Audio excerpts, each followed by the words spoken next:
just give you a bit of information about how to get the petrol tank out, because there's a couple of tricks to it. Obviously you've got to take all this off and that should drop through the hole. But this is the plate that goes underneath, and that just slots in, and you've got to remove all these bolts here.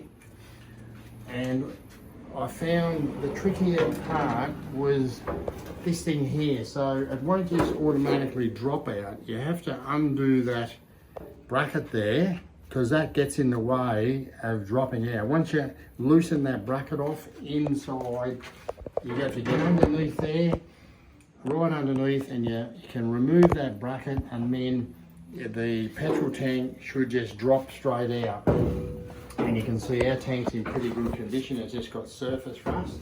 So we're going to get that sandblasted, get this sandblasted, and we're sandblasting the moat next week, all ready to start cutting all the rust out and putting it together.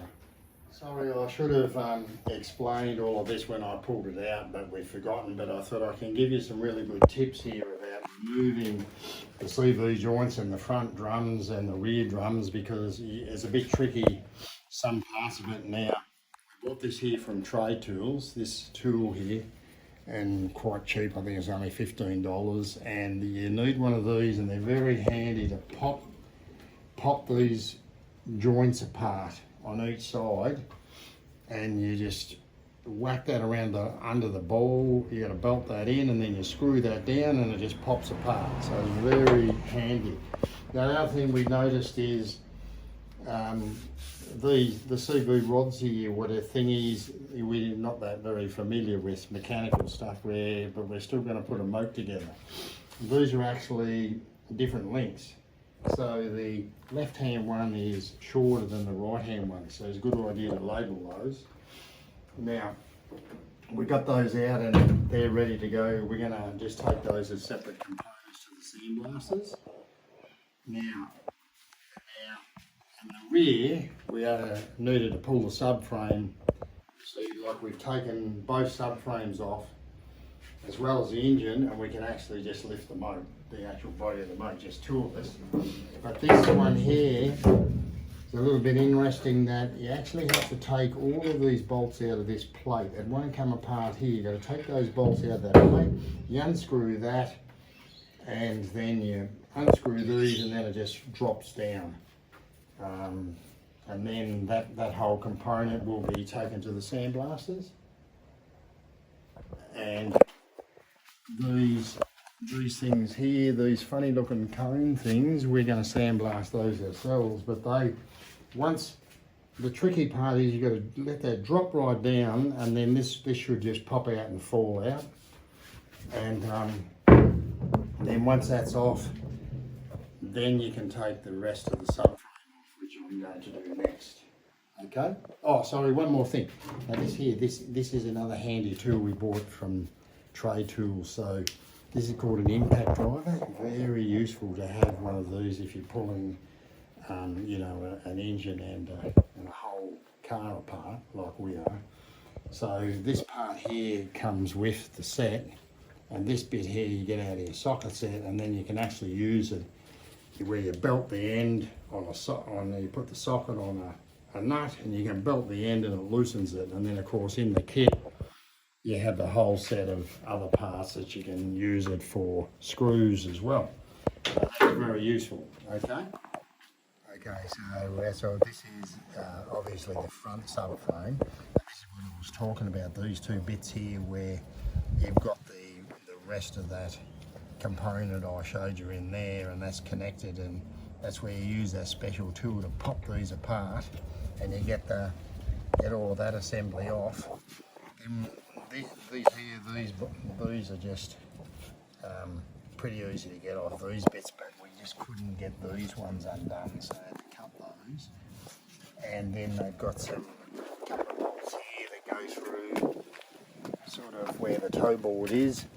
And once you've got all of those undone, we have chopped off the hydraulics as well. Then what we did was we lifted the front of the body up with the engine lifter, and then this just fell out at the bottom. and then that was it. And then we have the rear sub. So these bits just bolted straight onto the body. Same here, and then basically we got rid of all of the cables and we'll replace all of the hydraulics. And this part here, these parts here, just bolted onto the body, and then you can just pull that off. And then once you've got the two subframes off and you've completely stripped the body, it's so light 2 people can lift it up. So we're all ready to go to the sandblasters next week, so we'll see you then. Okay, so once again, should have shown you how to take the motor out, but I can give you a few good tips. So this is a major prick of a thing, this. So that one there, we just couldn't get either of these parts completely seized up, so I had to cut them off with the angle grinder. That was very tricky getting underneath the motor and cutting those off, but I hope we can re-weld those. So you got this bracket just holds that part of the engine or diff onto the body, and this is the actual gear. Your gear changer thingy, so we're going to sort that out. So what we've actually done is we pulled all of the stuff off that we're going to replace. So we pulled it, we're going to put a new starter motor, new distributor, new coil, new alternator. That'll be all new, brand new stuff. Just ripped all that off, and we're just going to chuck that in the tip. Now the interesting part about this engine was it was actually seized up, so a little bit worried it wouldn't turn over. So the first part was how to work out how to turn it over, because our socket set, which we've got a beauty, this beautiful Sid Chrome socket set, didn't go up. I would strongly recommend those, that's a ripper. But that didn't go up high enough, and I couldn't work out like the 33 and the 34 mil and all these different sockets didn't work. And then I finally found this one's actually a 3/4 Whitworth socket. Is the right size to put on the big nut there to turn it over with the big bar, and it wouldn't turn over.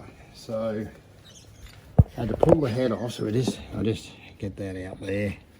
I've already unscrewed it, but I'll just show you how we got the head off, and it wouldn't turn over right, and it's because only this cylinder had water in it, and it was seized up with a bit of rust. So what I did was I created this sort of a frame I made with some components where I could screw down. I put a timber disc in there, and I could screw this bolt down and put pressure on the piston at the same time that I put heaps of pressure on the arm here to try and turn it around, and all of a sudden it went. And then we got this little honing tool from Trade Tools once again, and spun it up and down there, and now look, she turns over. All good. So we're all ready. We're going to take this to the sandblasters and clean up all the outside, and then we'll have to spend quite a bit of time cleaning it all up and putting it back together.